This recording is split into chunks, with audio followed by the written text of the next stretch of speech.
Warning. Warning. You are about to enter the propaganda report with Brad Binkley. Warning. Warning. You are about to enter the propaganda report with Brad Binkley. You have, in fact, been warned, and you have entered the propaganda report with your host, Brad Binkley. It's February 13th, Friday the 13th, the day before Valentine's Day, guys.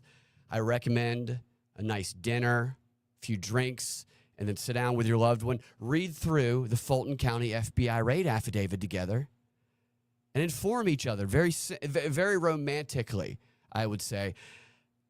You guys know, because we talk about it on the show, that, and you see it briefly in the news until the Epstein files took over, that the Fulton County election offices were raided a couple weeks ago, and the records were taken.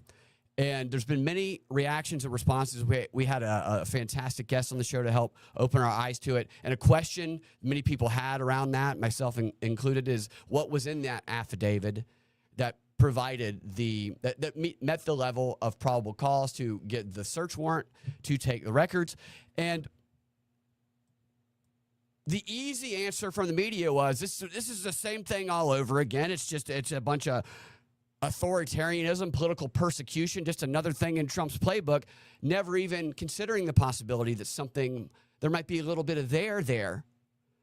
And I believe that there might be. And to help us understand fact from fiction, and this very important story, especially with the 2026 elections coming up, is the man that some people describe as the galaxy's top election integrity expert, the man, the myth, the living legend, my friend and yours, Garland Favorito. Garland, how you doing? How's it feel to be so prolific in this industry as such a humble individual? Yeah, well, back from my tour of the galaxies, it's good to be back home here on planet Earth. That's right. That's right. You're going all around the galaxy and making sure those elections are transparent, hand counted ballots. And if only we could get that done here. And maybe there's some progress going on. So this indictment is, I asked you about this before it wasn't out yet, and I was interested in what evidence they were providing, because it was obvious kind of what the reaction was going to be. And the way I was thinking about it was, I hope they're so transparent that it makes it, you have to really bend over backwards to ignore the reality in front of your face. And so I want to just read you like 5 headlines interpreting this affidavit, and then you can tell us what's true and what's false based on those headlines. Does that sound good? Sounds like fun. All right. Let's see. Here's some favorites and some not so widely known publications, but definitely heavily funded. First one, Mother Jones reported that the FBI's Fulton County raid was based on debunked claims by election deniers. We've heard that a few times before. Yeah, that seems familiar to me. Yeah, I think it's coming from the CIA. Yeah, exactly. Democracy Docket, a couple of headlines from them. One says, an absolute travesty. Critics slam affidavit behind the Fulton County raid for relying on 2020 election lies. Again from them, Georgia ballot inquiry originated with election deniers in Trump White House. And then we have from the Talking Points memo, which I always found to be an interesting name for a publication. They said election denying stop the steal lawyer turned White House employee behind the Fulton County FBI raid. So they're just painting an image of just a corrupt, let's get them, horrible fascist individual. 11 Alive News here in Atlanta said Fulton County chairman says the 2020 election claims and unsealed affidavit have already been debunked.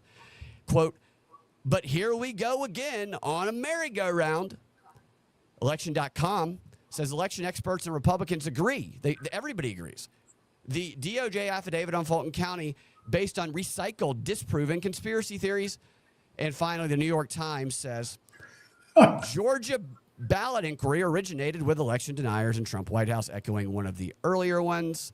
And we can get to the calls for the state takeover later, which the AJC is claiming that was the plan all along. Are those headlines correct? Is this just political going after his enemies and nothing there? Well, it's like we were talking about before the show, Brad. It's hard for someone, any American, to imagine the degree of lies and the extent that these lamestream media organizations will go to, but they should get a clue because they all they're repeating the same phrases: election deniers, debunked claims. So that should give you a clue that they're all getting their propaganda from a certain source. So I've often think about how that trickles down. I have some idea of it. I'm sure you do too. Some of it is just people, they're surrounded by it and they see the talking points and they unconsciously start repeating them. Some of these journalists, I say that with air quotes, it almost feels like they're just getting like an activism email every morning. Here's the headline for your story. You have these three options, and it's similar to the late night shows who all have the same punchlines with a few different words. I wonder, was somebody writing this headline and they had an epiphany and they're like, oh my gosh, this is the way to characterize this, and they just had no idea that this was the same repeated thing, or did they just copy and paste from 5 years ago? Yeah, it's a good question. It looks like it's copy and paste from. It really does. So what's I didn't mean to interrupt. What's the truth in all of this? Is there something there? I think that you, of all people, have insight into this. Well, thank you, Brad. Well, actually, we do have some insight. And I thought we're going to give all the listeners some real facts and some real insight today. So I slammed together that little slide deck for you. With just a few slides to run through. That I've presented a little bit of this before, and we're going to do it tomorrow on our call, which we have every week, Saturday morning, to discuss actual election facts and not the conspiracy theories that are being propagated by the news media. Where can people watch that tomorrow? They can just go to voterj.org, the volunteer tab, and they'll can join up. There's no obligation. You'll get an invitation to the call every week, and that's one way to do it. Or you can just watch the propaganda report and get it right here as well, live or even in the archive. And here is the document. Yeah, well, I thought it'd be interesting to kind of set this up is to go through some of the actual facts. What does the affidavit say? Because as soon as you read the affidavit for the search warrant, then you know that this was a very serious thing.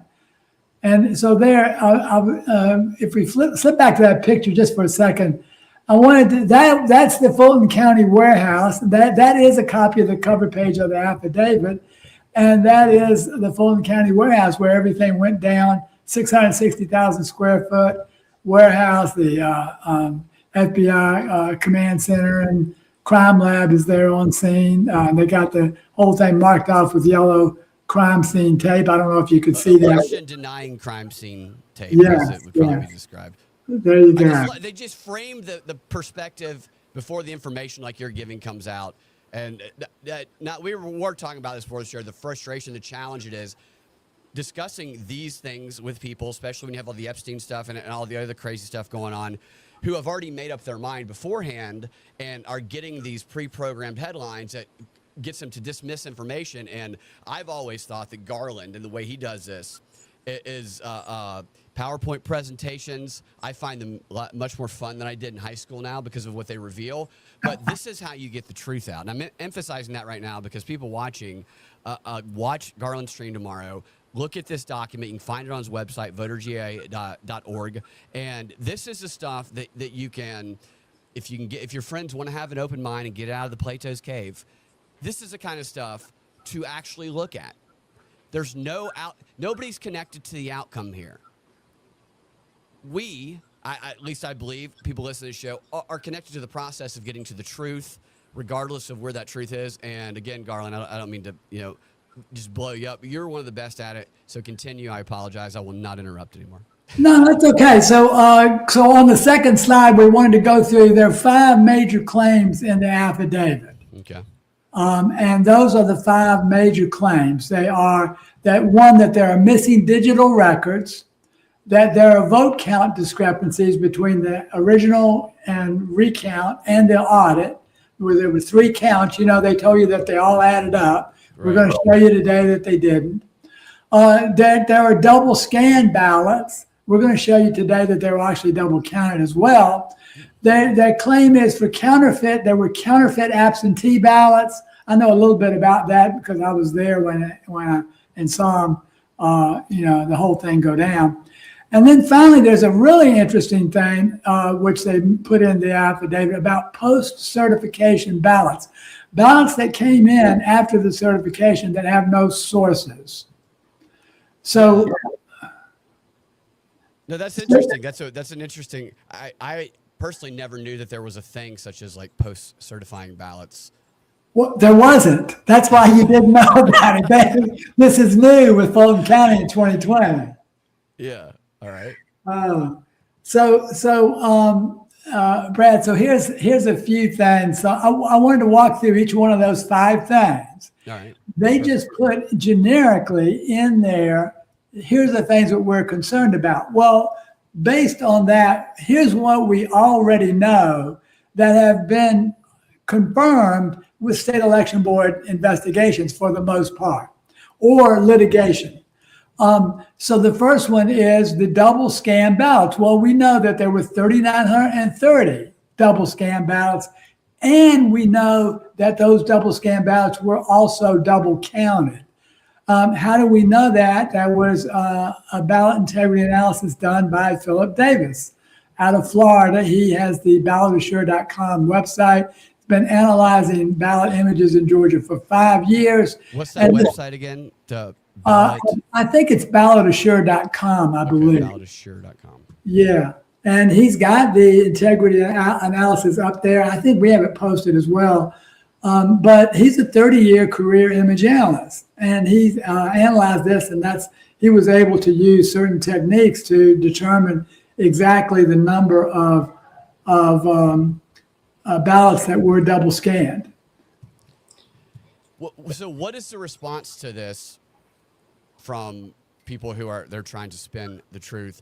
From what I recall, they tried to say that the scanned ballots, there was no proof that they were actually counted, which you just disproved, and you offered a link to evidence for. Do you know of any of the other counter arguments or kind of deception they might throw at? That is the main argument, because they can't dispute that we're double scanned. They try to say, well, how do we know they were counted? Well, we know from the records, and we're actually going to get into this in a little bit, but we know from the records that all of the cast vote records were counted in the election in Fulton County, with the exception of 128. So there's 128 cast vote records for which there appeared to be no certified vote. That alone is a problem. But even if you deducted the 128, you still have 3,802 double scan ballots that were double counted. That is the minimum that you could possibly have. Maximum would be 3,930. So those are the facts. Somewhere between 3,802 and 3,930 were in fact double counted and included in the certified Fulton County 2020 election results. And do we know where those votes went, or is that something that's going to be part of the investigation? Yeah, I think that we can determine how those votes were allocated. In fact, I've got a little bit in here later about how some of the other votes were allocated. But as a general rule, you can assume that Fulton County is a 3-to-1 Biden county.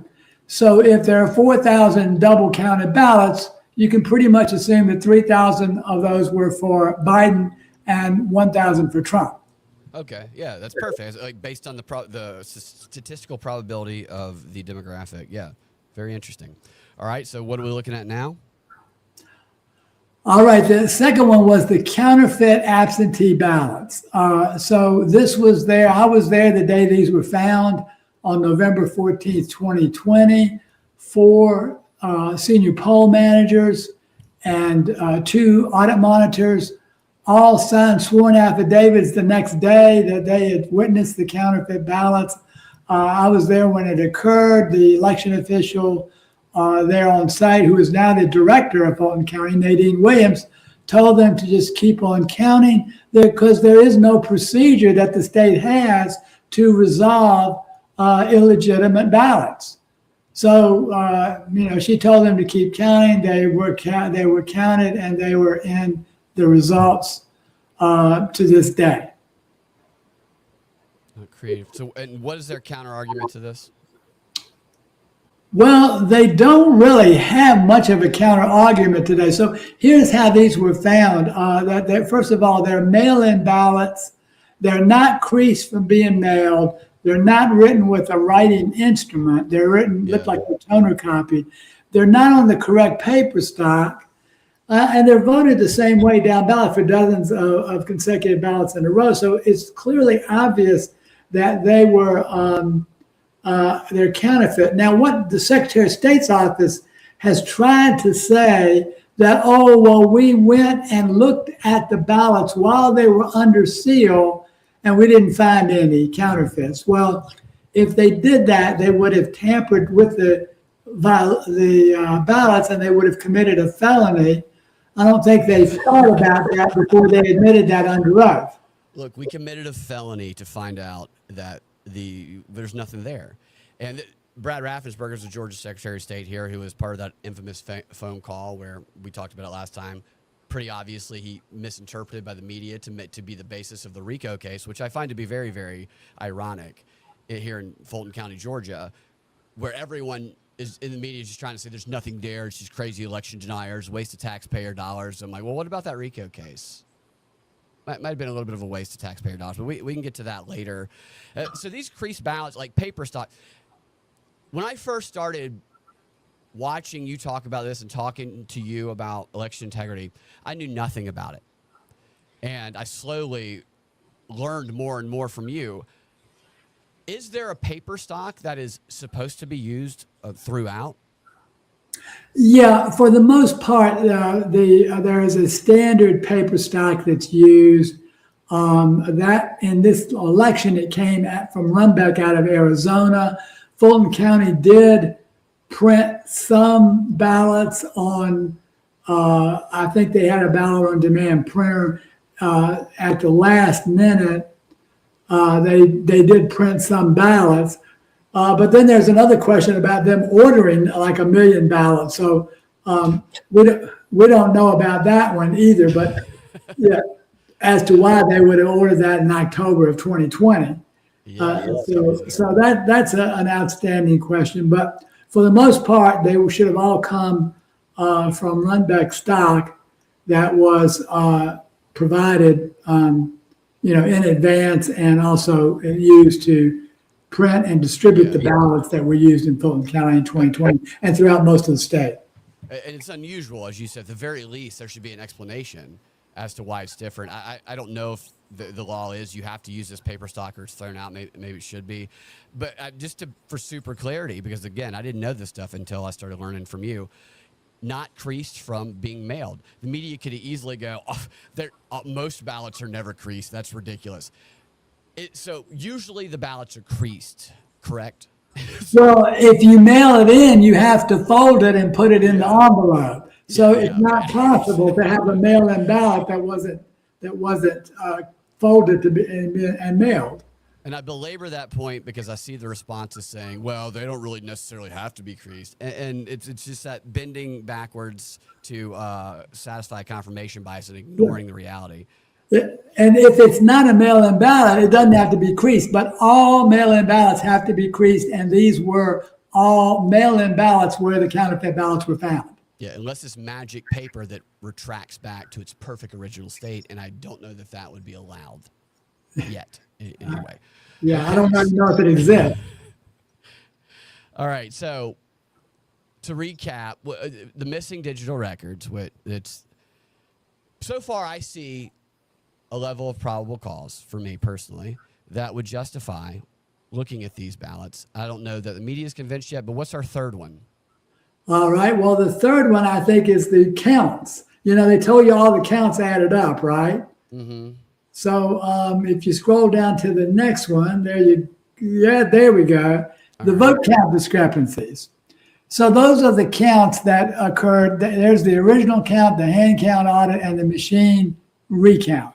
Now, they have told you all along that all of these counts added up. Well, no, they never did. Well, first of all, there were 6,691 double reported ballots or votes, on ballots in the hand count audit, more than the original count, as you can see there. And then you add the 3,466 vote difference there is between 525,000 hand count audit ballots and 528,000 original ballots. So you get a total vote discrepancy of 10,057 between the hand count audit and the original audit. And then you go to the vote discrepancy in the machine count, and you've got another 4,880 vote discrepancy there between the machine recount and the original recount. So that's even less. And if you add that all up, you've got a huge discrepancy that's actually more than the margin of victory in the presidential race. So which these are the 11,000 you can find, one might say, at least on the way to that anyway. So these numbers, what the response to this is, and these aren't even in dispute, correct? Like this is something that's been acknowledged. Well, right. So the first of all, the numbers of ballots and presidential votes are the official Secretary of State's numbers. So those are the official counts. And in the State Election Board investigation, they found 6,691 double reported ballots. And the Secretary of State's own statistics show there was 4,880 vote difference between the machine recount and the original count. Now, what the Secretary of State has said here is that, all the counts added up, and he's counting on the fact that no one ever checked the actual counts to see whether or not they added up. So if you've actually checked them, you can immediately see that the Secretary has been lying. I mean, that's certainly what it would appear to be. And so what they do with this is, in the news, in the papers, they say, yeah, there was a discrepancy in the votes. We acknowledge that. We acknowledge a smaller number. It would not have affected the outcome, and it was due to incompetence. It wasn't intentional, and it certainly wasn't widespread.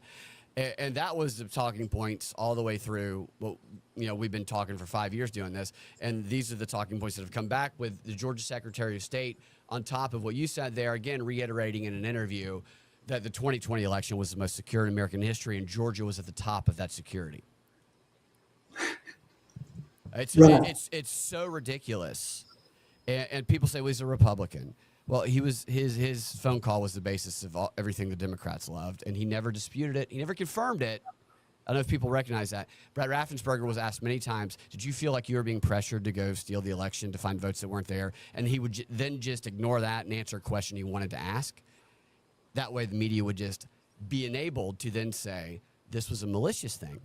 And what seems to be being exposed a little bit here is, at the very least, he wasn't quite aware of what was going on, and the discrepancies were more than he realized, and perhaps fraudulent, which that's actually going to be one of the crux of it, was it people who are being stupid and retarded, or was it malicious? And I'll let you continue.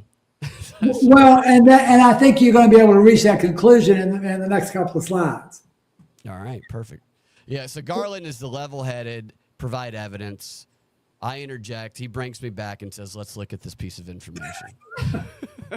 I guess that slide's not showing up. I don't think, is it? We can skip that one if it's not showing. Missing digital records, next one says. Yeah. So there are over 1 million missing digital records, and this is from Fulton County alone. And that's out of the ordinary, I'm guessing. Well, yes, you should have, and had the other slide, had that other slide been right, for every certified vote, you've got to have a ballot image, a cast vote record. You have to have a SHA file that. A what file? A SHA file, which is a secure hash algorithm file. Okay. And what that is, it's like a signature file that validates the image. So if somebody tried to change the image, you would run it through this standard hash from the National Institute of Standards and Testing, and it would come up with a value. And if that value has to match the original value, or you know that the image was in fact tampered with. Okay. And that's all, date, time stamped. So you have to have that, and you also have to have a log entry where that ballot was originally scanned. Well, not even counting the missing log entries, all of those scanned log entries are missing. But if you add these up, this is what's actually missing, that we cannot, to this day, figure out, and no one else can either, including Fulton County Secretary of State's office. How do they come up with these results when they're missing all these images? Right. And not only give an answer for that. They have admitted that that they're missing. Fulton County, if you remember recently, in the case brought by David Cross, Fulton County admitted that they were missing 315,000 original images from the. I think those were only the ones from the tabulator tape. Those weren't all of them. So I think there's a total of 380,000 missing in total. But if you add all those up, and knowing that they have to certify 500,000 votes, and they have to have 4 different entries, 4 different other electronic records for each vote to show the whole path of how they got there. Well, they're missing over 1 million of the 2 million records that they were supposed to have. For the chain of custody. Exactly. For the chain of custody, from the time that the ballot is scanned until the time that the vote is certified. Yeah, and so chain of custody is a thing that I was familiar with it from my time in law school, but when I heard about it, because I didn't know anything about elections, I was like, oh, that makes perfect sense that they would have that. And I explained this just because I'm having in mind the retorts from people who are they've been shielded from this information for years, and maybe you can reach them with facts that they can verify. And that chain of custody is simply, whose hands are on the ballot at every step of the way. There's never any mystery to where it is. Is that a correct assessment? Exactly. You know that. It's just in the same chain of custody for voting that you would use in a criminal investigation that the FBI is using right now. Exactly. Right, the gun disappears for like 3 months and you don't know where it was, and that's going to be a chain of custody problem in like a murder trial. Same goes with the ballots. If you don't know whose hands were on them or where they were, then you need to investigate that missing block of time. All right, I love stuff like this you put together. When I was in school, I hated, data and math and PowerPoints, but now when it's fighting propaganda and lies, and it's so good at it. I love stuff like this. So continue, please. It comes in handy in this case for sure. So here's the last one that the next slide. This is what we were talking about earlier. The post certification ballots. So these ballots materialized after the certification deadline. Mm-hmm. And actually that's not correct. It should say post-certification ballot records. So we got these records that we don't have any source for. So there is, Fulton County had 511,343 ballot, I guess we would call it ballot images that they certified, electronic records. And then after the director sent what they call the batches loaded report, let me explain what this is. So the batches loaded report is a list of the batches and the totals, what's in them, and the records as well. I think it's actually just got a summary line. So they can only account for 511,343 on the December 2 certification deadline. They were asked by the Secretary of State to reconcile.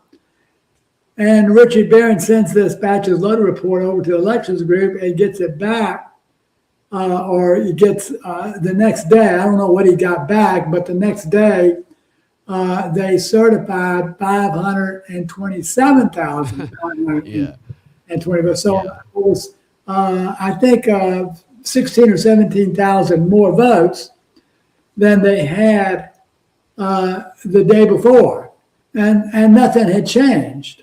And where did they come from? That wasn't explained. No chain of custody for these 16,000. Right. This has yet to have been explained, and this is a real doozy because the elections group is involved in this, and the elections group, since we have found out, was controlling logic and accuracy testing, signature verification, hand audit reporting, the hand count, and also this post-certification reconciliation. They were doing this all without the knowledge of the Fulton County Elections Board, which is the overall authority for Fulton County elections. So this is, and it's just amazing, but that is what happened. And probably part of the reason why they were doing that without the Fulton County Elections Board is because there was a campaign against the Fulton County Election Board leading up to the 2024 election to smear them as election deniers, as people who are uncredible, who have taken over. And so that then justifies either people who already planned to do this or people who did it afterwards and said, we can't trust them, let's keep them out of the loop. It all stems from this framing of a narrative based on an assertion that's unproven that causes so many people to just never look into any of the facts behind it. And it's wild to me. I'm so happy that some of this stuff is coming out because I do think it's having an impact, actually. Continue, please. I'm going to praise you periodically through these in your effort. Okay. Well, there's only one more slide, and this is where it gets to be really funny. And this is the Fulton lawsuit that is filed. So Fulton County filed a lawsuit to try to prevent them from prevent the FBI. Actually, the lawsuit wants them to return the ballots and even not look at them while they have them. Fat chance. Yeah. Fat chance of that, right? Close your eyes. Just close your eyes. So this was brought by the chairman, Rob Pitts, Fulton County Commission, the Board of Elections, and they've since added the county onto this. But they're making Fourth Amendment and First Amendment claims. And the reason they're making a First Amendment claim because they're falsely claiming that the FBI can link ballots to voters with the evidence. Well, if that was true, Fulton County would be violating the secret ballot constitutional clause in Georgia. What does that mean? They can link ballots to voters? That claim? Well, they can't. In other words, there's a secret ballot requirement in the Georgia Constitution. So if you could link a ballot to a voter, then you would be violating the secret ballot clause of the Constitution. Well, Fulton County is saying that the FBI, now that the FBI has Fulton County's data, that they can do that. Well, that means if that was actually true, that Fulton County is violating the Georgia Constitution. Yeah. But of course it's a lie, but they don't really It's just care. to make people afraid, to make them think it's a fascism moving toward closer and closer to them personally is all, what this is, in my opinion. Yeah. But the real kicker of this whole thing, this is kind of where we wrap it up, is that none of these plaintiffs have standing. So you know from law school that a citizen, only a citizen has a Fourth Amendment and a First Amendment right. An agency of a government doesn't have a Fourth Amendment or First Amendment right, nor does a county, and none of them have rights to bring a lawsuit on those grounds. So they have no standing, and the chairman, Rob Pitts, doesn't have standing either because they're not his ballots and they're not his records. They are, the people, so they're actually in custody of the clerk. So the only one who could legitimately bring a lawsuit is the clerk. And she has explained that she's a neutral party. Court clerks are neutral parties. They're just custodian of records. They are not she's not getting involved in it wisely for her. So this lawsuit has to get kicked out of court if it is under a legitimate federal judge, and which it is.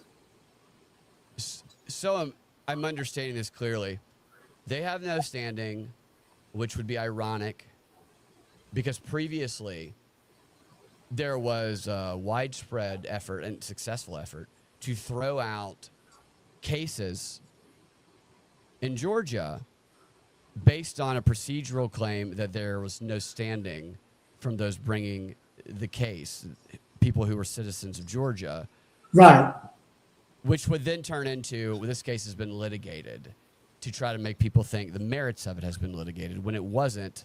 It was actually just the false claim, because the citizens do have standing.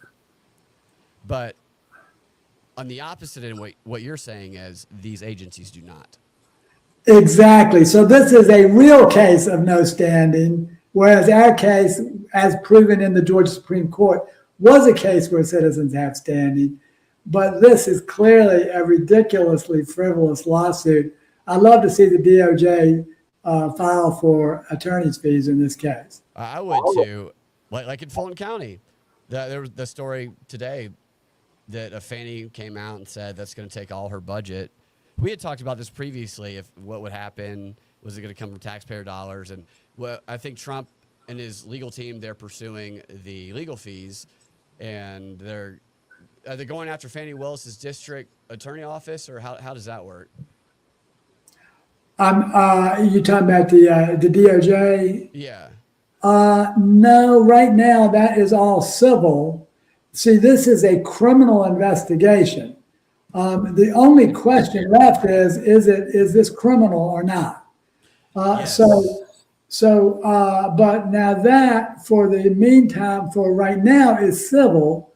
However, she could be impeached civilly, or she could be charged with prosecutorial misconduct, and that would be criminal. And that's what, it was the greatest case of prosecutorial misconduct in American history. It's insane. Indicting 18 of her political adversaries. If that doesn't qualify for the greatest case of prosecutorial misconduct in American history, what does? It's so arrogant. It's so, I'm above the law is what it came off as, and what she has come off as during her testimony that she's done hearing here, and the previous hearing from 2024, that they can't be touched. And it's like they rely on people not caring as long as something satisfies their confirmation bias. And so they can continue to be more arrogant. But somebody like Fannie, would she be the one who is criminally charged if this does reach a criminal status? Or is it, who all would be potentially under threat? Well, not in this matter, because that's a separate matter. Her prosecutorial misconduct is separate from this lawsuit. I'm sorry, not lawsuit, but this criminal investigation. This isn't.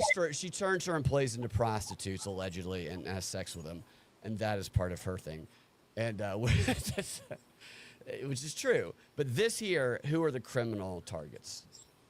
Well, I don't know if there is, who they might be or can speculate. But I mean, Chairman Pitts claims that he is a target. I don't think that he is, because he didn't. I don't think he was deeply involved enough to do this.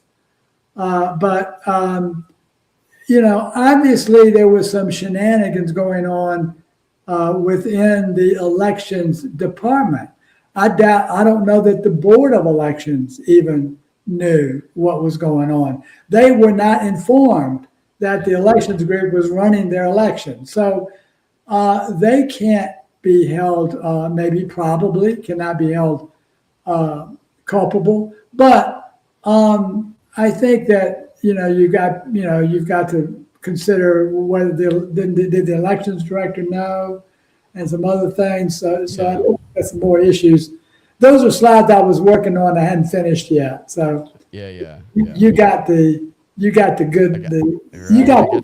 first release here. You did. You got the prototype slide deck just for you, such man. Great information. Because we love you so much.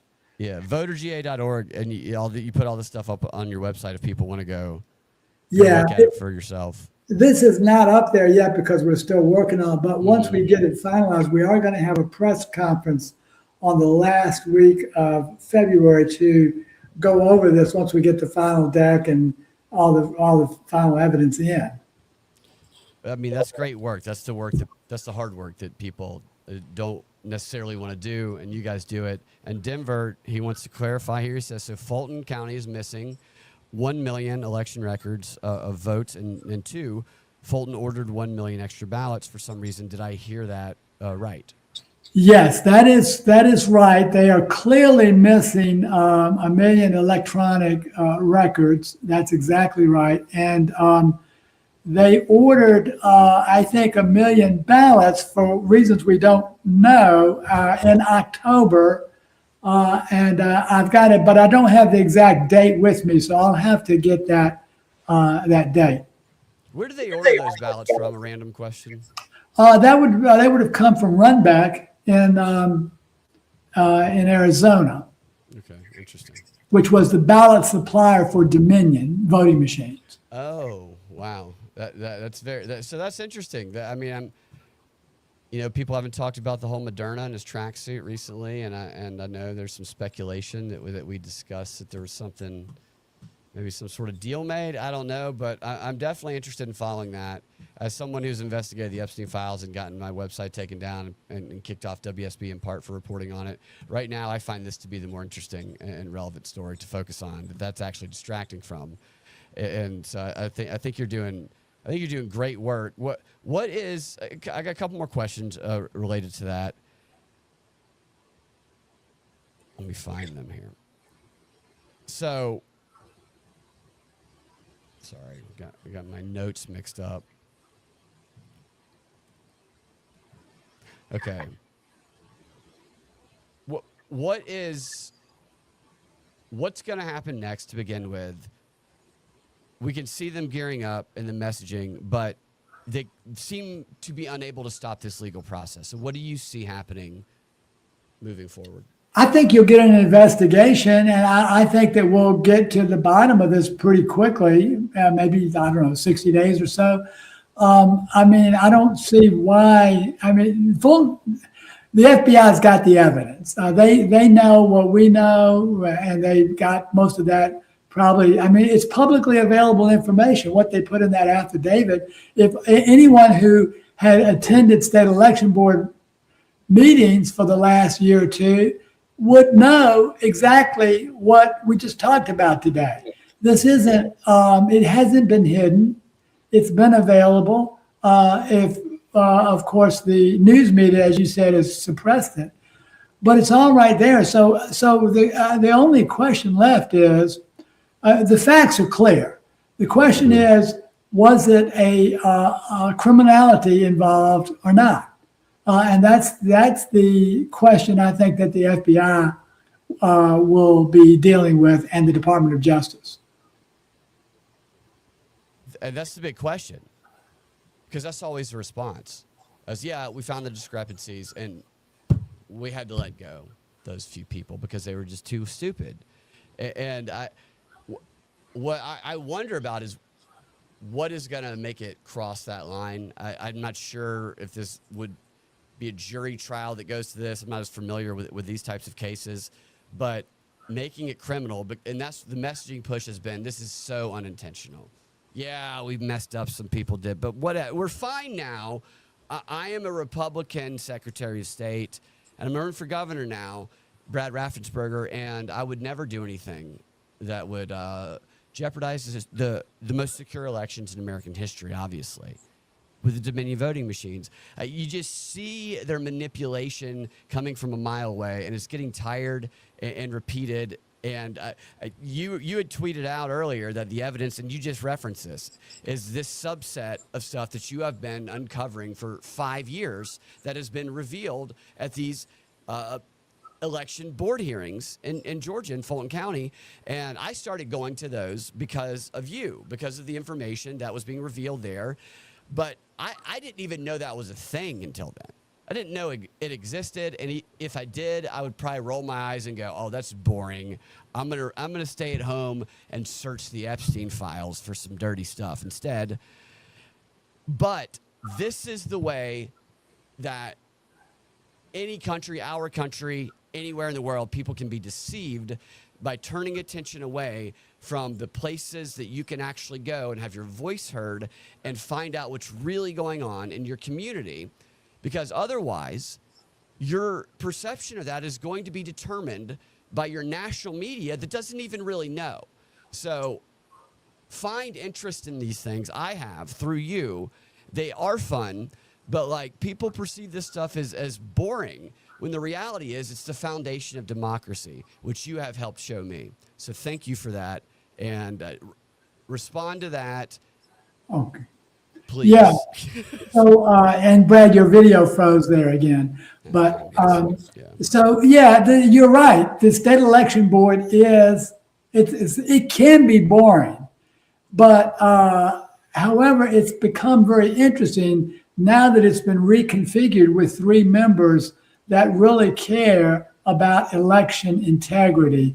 And now we are having some very interesting meetings. Now, a lot of it are what we call the onesie-twosie cases that are, the bulk of the meeting is for them to analyze, resolve these election cases, which are what we call onesie-twosie things.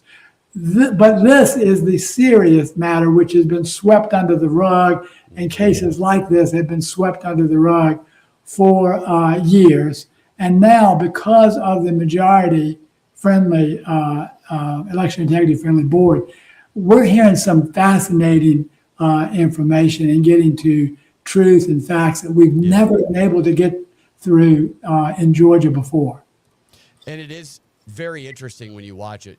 What you often see is you'll see a bunch of propagated talking points from activists that are sent there, but then there'll be a couple people kind of in the middle who will come up and they will tell a very detailed story that's backed up by evidence that'll make you go, holy cow.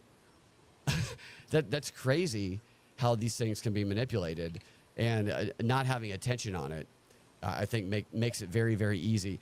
Tell us about the news about the hand-counted ballots again that just broke recently, a couple days ago. The news about the hand-counted. There were some stories about some consideration for hand-counting ballots. Well, yeah. So that was interesting because the elections study committee recommended that any votes that are cast on a QR coded voting system be hand counted to ensure accuracy. I really think that's a great recommendation. Let's either use hand-marked paper ballots or hand counting of the results. Actually, we should hand count them even if we use hand-marked paper ballots. Well, that's another subject. But anyway, it was a great step in the right direction. But the election officials, county election officials, are fighting the House, even though it's a great recommendation. They're fighting this poor committee tooth and nail to just simply to not do their job. Their job is to ensure that the counts are correct. They perceive their job is to have a quiet election with no controversy.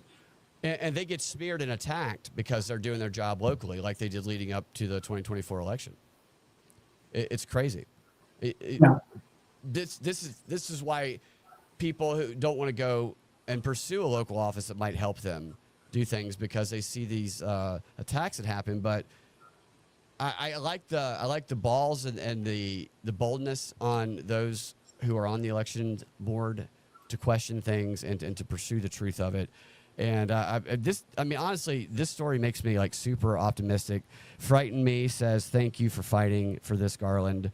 And Denver says people remain dead set on their partisan views, but you can, once you get people off of social media and you start helping them see what's going on in their community, what power they have, I found that people do open their mind to different views. So I'm very optimistic about that.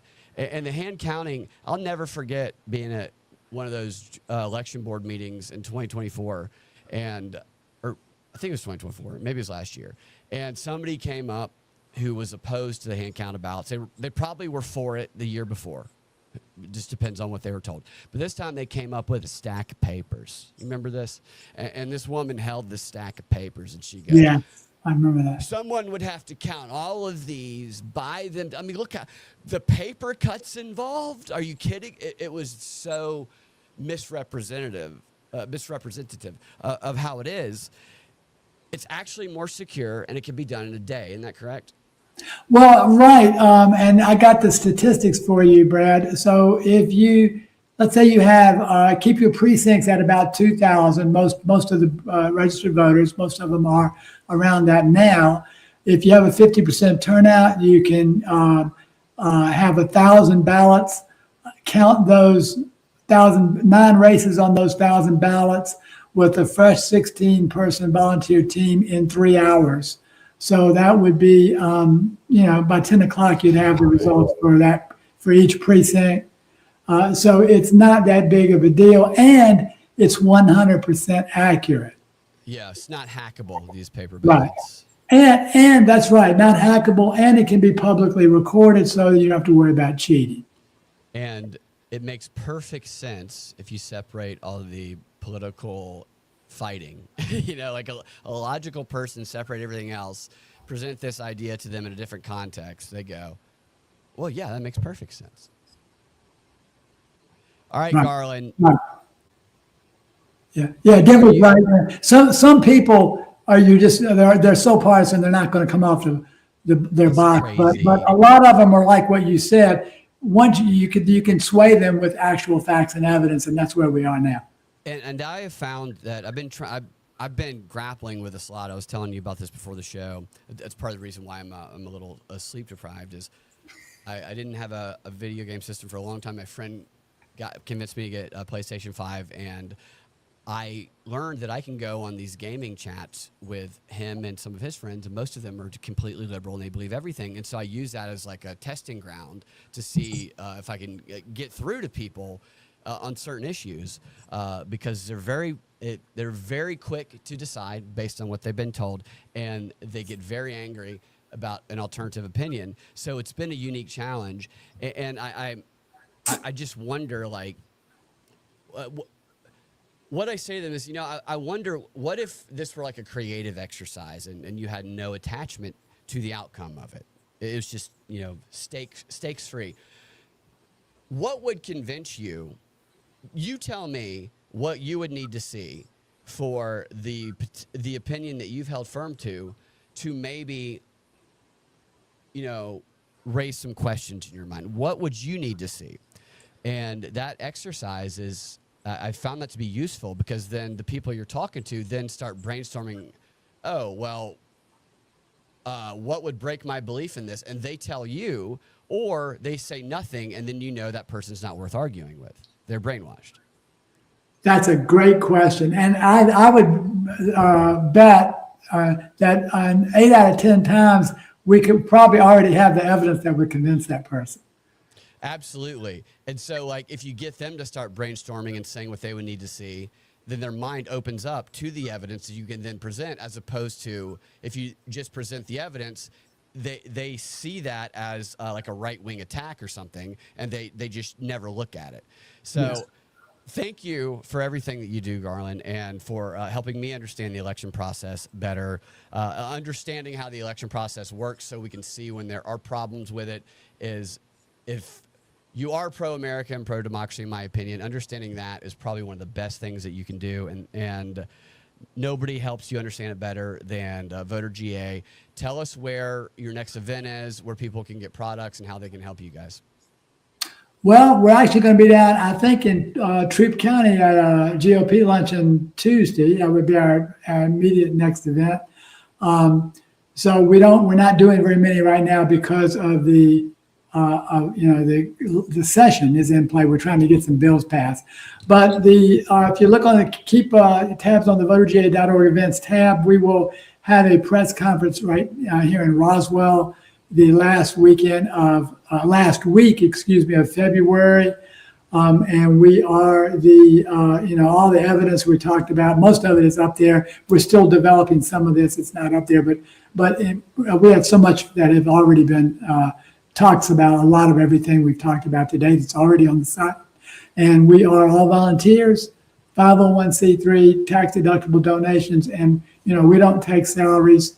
I don't take a salary, and we're just trying to save Georgia, and hopefully in the process, maybe we'll save America.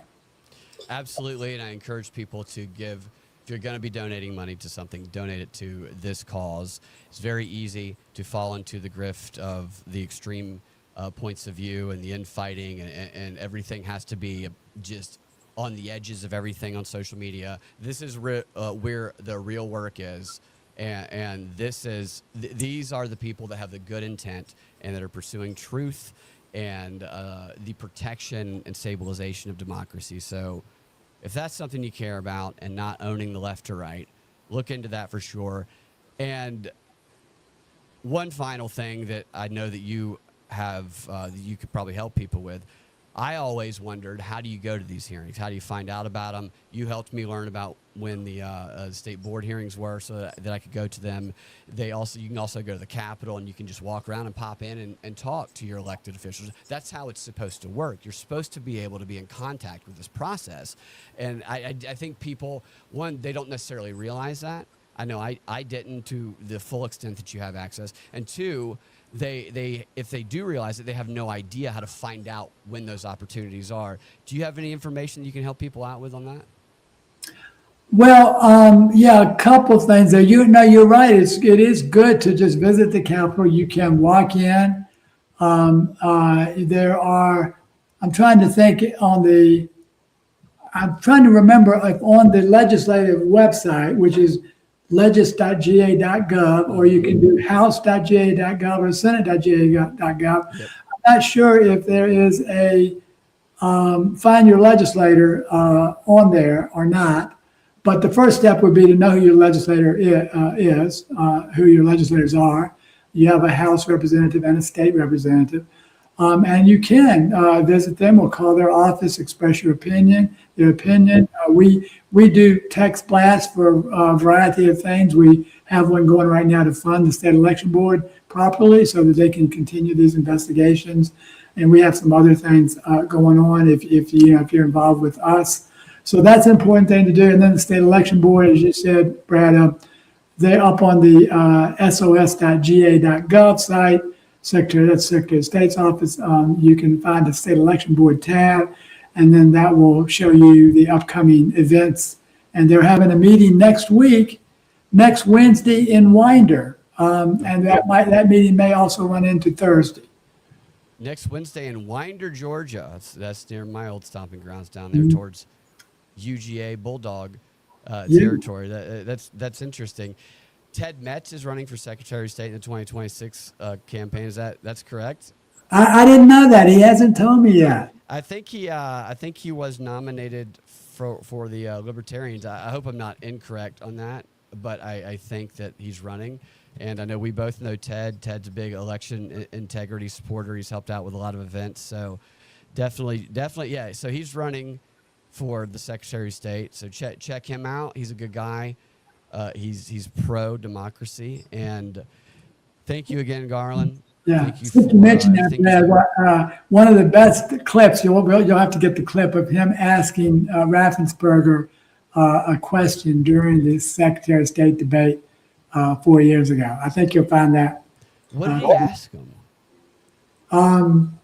He asked him about how, if I'm not mistaken, he asked him about why on the morning after election, he acknowledged that Trump had won because he had an insurmountable lead based on the number of votes left to cast, and then ended up certifying another 300,000 votes that changed the outcome. And he asked him for an explanation of that. And you can imagine the hemming and hawing that Brad Raffensperger did. That is a priceless.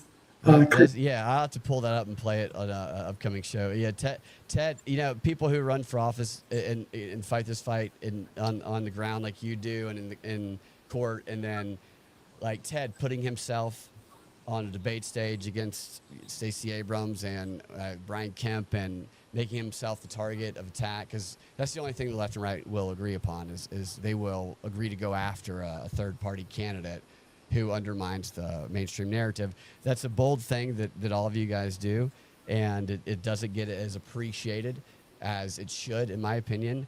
But great work. Can I show you one thing? Do you have time for like a 1-minute video that I think you'll find humorous? Sure. So you said the demographic voting in Fulton County.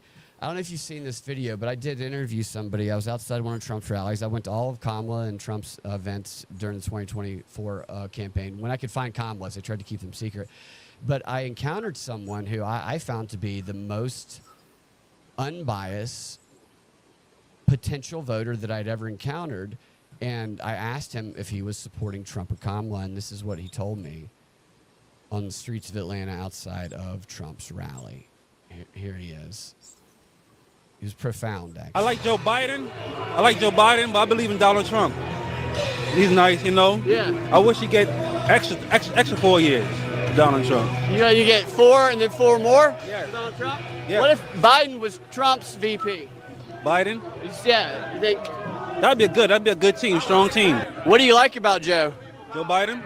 I'm from New York. He was my former governor. He did a great job. He did a great job as the president also, but... Governor of New York, Joe Biden. Joe Biden was the governor of New York. What do you think of his son, Hunter? Leonard?